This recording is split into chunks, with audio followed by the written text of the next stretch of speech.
കാണുന്നിരുന്ന പ്രകടനത്തോടെ സിപിഎമ്മിന്റെ മധുര പാർട്ടി കോൺഗ്രസിന് സമാപനം. ഇടതുപക്ഷത്തിന് പ്രസക്തി നഷ്ടപ്പെട്ടെന്ന പ്രചരണം അടിസ്ഥാനരഹിതമെന്ന് ജനറൽ സെക്രട്ടറി പുതുതായി തെരഞ്ഞെടുക്കപ്പെട്ട ജനറൽ സെക്രട്ടറി എം.എ. ബേബി പറഞ്ഞു.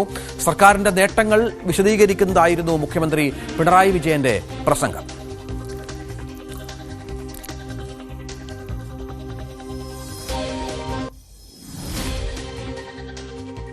മധുരയിലെ സിപിഎമ്മിന്റെ സംഘടനാ ശേഷിയും സാധാരണക്കാരിൽ സാധാരണക്കാരായ അണികളുടെ ആവേശവും വിളിച്ചോതുന്ന പ്രകടനത്തോടെയായിരുന്നു 24ാം പാർട്ടി കോൺഗ്രസ് കൊടിയിറങ്ങിയത്.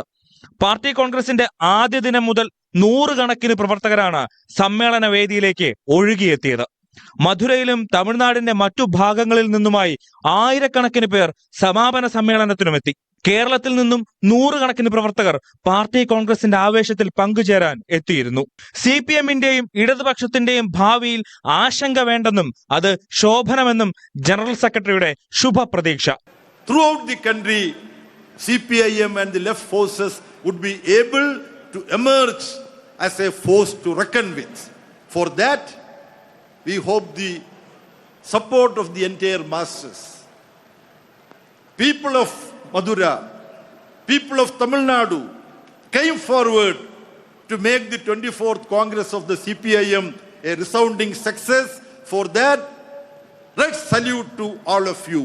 എന്തുകൊണ്ട് കേരളം രാജ്യത്തിന് മാതൃകയാണെന്ന് പറയാനായിരുന്നു മുഖ്യമന്ത്രി പിണറായി വിജയൻ ശ്രമിച്ചത്.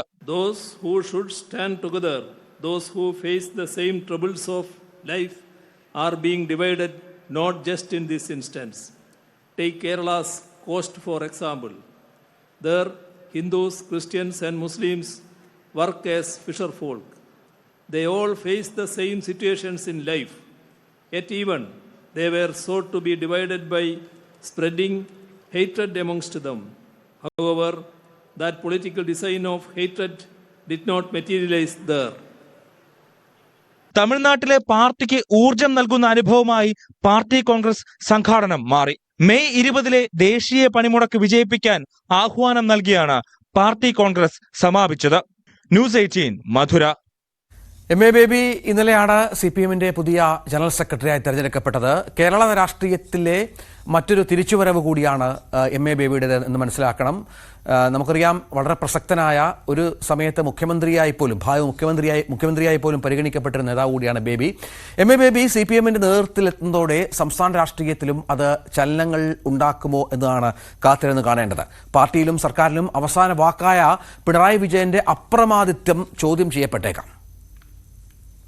പാർട്ടി സെക്രട്ടറിയും തൊട്ടു പിന്നാലെ പോളിറ്റ് ബ്യൂറോ അംഗവുമായ ശേഷം കേരള പാർട്ടിയിൽ പിണറായി വിജയന് മുകളിൽ ഒരു നേതാവ് ഉണ്ടായിട്ടില്ല. ഒരേ ഘടകത്തിൽ ഉണ്ടായിരുന്ന VS അച്യുതാനന്ദൻ പിന്നീട് പോളിറ്റ് ബ്യൂറോയിൽ നിന്ന് ഒഴിവാക്കപ്പെട്ടു. പിന്നെ പിണറായി വിജയനേക്കാൾ താഴ്ന്ന ഘടകത്തിൽ ഇരുന്നായിരുന്നു VSന്റെ പോരാട്ടം. ആ പോരിൽ ജനറൽ സെക്രട്ടറി ആയിരുന്ന പ്രകാശ് കാരാട്ടിന്റെ പൂർണ്ണ പിന്തുണയും പിണറായിക്കായിരുന്നു. VS അനുകൂലിയായ സീതാറാം യെച്ചൂരി ജനറൽ സെക്രട്ടറി ആയപ്പോഴേക്കും കേരള പാർട്ടി ഒറ്റക്കെട്ടായി പിണറായിക്ക് പിന്നിൽ അണിനിരന്നു കഴിഞ്ഞിരുന്നു. ഇപ്പോൾ പിണറായിയുടെ കൂടി നേതാവായ എം.എ. ബേബി എത്തുമ്പോൾ പുതിയൊരു അധികാര കേന്ദ്രം പിണറായിക്ക് മുകളിൽ വരികയാണ്. അത് എങ്ങനെ കേരള CPMൽ പ്രതിഫലിക്കുമെന്നതാണ് നിർണായകം. പല കാര്യങ്ങളിലും ദേശീയ നേതൃത്വത്തിന് കേരളത്തിലെ പാർട്ടിയോട് അഭിപ്രായ ഭിന്നതകൾ ഉണ്ടായിരുന്നെങ്കിലും അതൊന്നും ഒരു തർക്കത്തിലേക്ക് നീങ്ങിയിരുന്നില്ല. ഈ ഐക്യവും സമവായ സമീപനവും ബേബിയുടെ കാലത്തും തുടർന്നാൽ പ്രശ്നങ്ങൾ ഉണ്ടാകില്ല. മറിച്ചായാൽ CPMനെ കാത്തിരിക്കുന്നത് വലിയ തർക്കങ്ങളുടെ കാലമാകും. പിണറായി വിജയന്റെ പല നിലപാടുകളോടും പുതുതലമുറയിലെ വലിയൊരു വിഭാഗം നേതാക്കൾക്ക് യോജിപ്പുമില്ല. എല്ലാ തീരുമാനങ്ങളും മുമ്പത്തെ പോലെ അവർ കണ്ണടച്ച് അനുകൂലിക്കണമെന്നുമില്ല. ഇവർക്ക് പാർട്ടി ജനറൽ സെക്രട്ടറിയുടെ പിന്തുണ കൂടി ലഭിച്ചാൽ പിണറായിക്കെതിരെ ചോദ്യങ്ങൾ ഉയരാം. സർക്കാരിലെയും കേരള പാർട്ടിയിലെയും ഓരോ നീക്കങ്ങളും മുമ്പത്തേക്കാൾ പാർട്ടി ദേശീയ നേതൃത്വത്തിന്റെ സൂക്ഷ്മ പരിശോധനയ്ക്കും വിധേയമാകും. വി. അരുൺ, ന്യൂസ് 18, തിരുവനന്തപുരം.